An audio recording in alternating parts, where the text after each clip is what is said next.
পুলিশের সাবেক আইজিপি বেনজির আহমেদের দুবাই পুলিশ কর্তৃক গ্রেপ্তার প্রসঙ্গে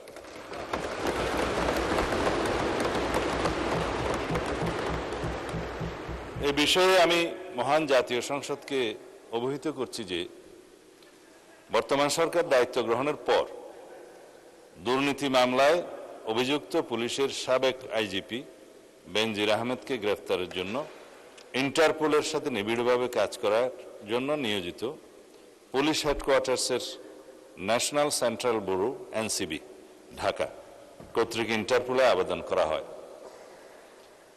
তৎপ্রেক্ষিতে গত 11 এপ্রিল 2025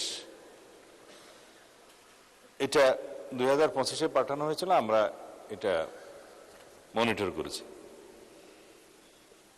ইন্টারপোল 2025/12239 নম্বর ফাইল ও 5174/4 2025 কন্ট্রোল নম্বরের মাধ্যমে বেনজির আহমেদের প্রতি রেড নোটিশ জারি করে। উক্ত রেড নোটিশের মাধ্যমে ইন্টারপোল কর্তৃক সংযুক্ত আরব আমিরাতের স্বরাষ্ট্র মন্ত্রণালয়কে অনুরোধ করা হয় গ্রেফতারের জন্য।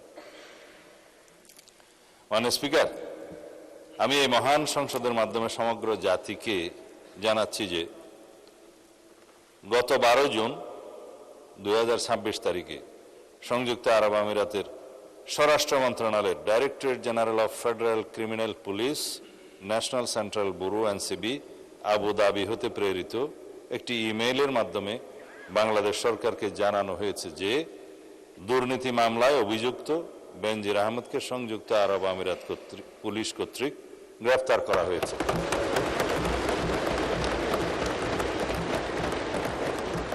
এবং তিনি বর্তমানে সেখানে আটক আছেন।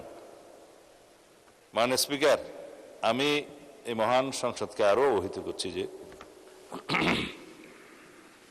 এনসিবি আবু ধাবি জানিয়েছে যে UAE federal law number 39 of 2006 অনুযায়ী গ্রেফতারের তারিখ হতে 30 দিনের মধ্যে কূটনৈতিক চ্যানেলের মাধ্যমে আনুষ্ঠানিক এক্সট্রাডিশন রিকোয়েস্ট প্রেরণ করতে হবে।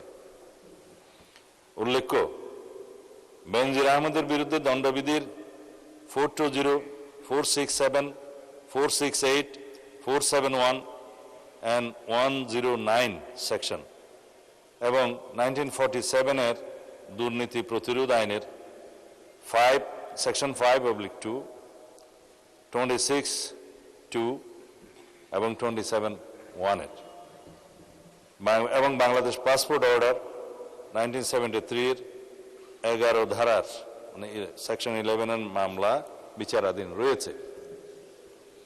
উক্ত বিষয়ে এনসিবি ঢাকা ইন্টারপোল চ্যানেলের মাধ্যমে রেড নোটিশ প্রকাশ, আন্তর্জাতিক সমন্বয়, বিদেশি কর্তৃপক্ষের সাথে যোগাযোগ এবং গ্রেফতার পরবর্তী ফলো আপ কার্যক্রম সম্পন্ন করেছে।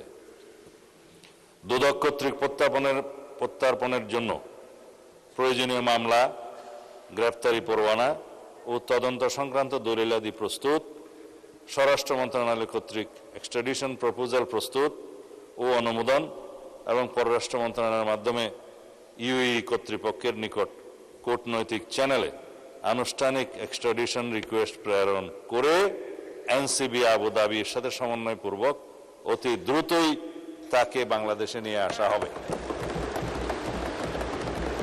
এটি বাংলাদেশ পুলিশের একটি ঐতিহাসিক সাফল্য।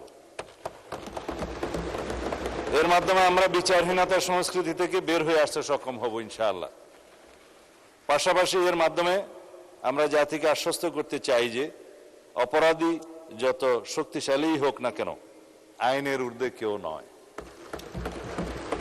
এটি দেশে আইনের শাসন প্রতিষ্ঠা এবং বাংলাদেশের ইতিহাসে মাইল ফলক হয়ে থাকবে